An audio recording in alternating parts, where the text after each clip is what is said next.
அண்ணா அறிவாலயத்தில் 1ஆம் தேதி என்று நான் கழக தொடர்களை பிறந்தநாளை ஒட்டி சந்தித்த போது வாழ்த்துக்களை பெற்ற போது கிட்டத்தட்ட 9 மணிக்கு தொடங்கி மதியம் 3 மணி வரையில் ஏறக்குறைய ஒரு 4.5 மணி நேரம் நின்று எல்லா தோழத்திலும் அவர் தந்த பரிசுகள், படங்கள், புத்தகங்கள், அவர்கள் வீட்டில் விளைவித்த கீரை வகைகள், காய்கறி வகைகள் அத்தனையும் கொண்டு வந்து என்னிடத்தில் கொடுத்து அந்த அன்பை பரிமாறினார்கள்.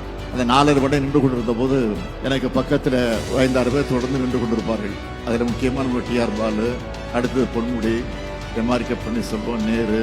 ஆனால் இவங்களாம் 4 மணி நேரம் நின்னாங்கன்னா நிற்கல, ஒரு 1/2 மணி நேரம் நிற்பாங்க, போயிடுவாங்க. நிற்க முடியாது. நான் தான் தொடர்ந்து 4 மணி நேரம் நின்னேன்.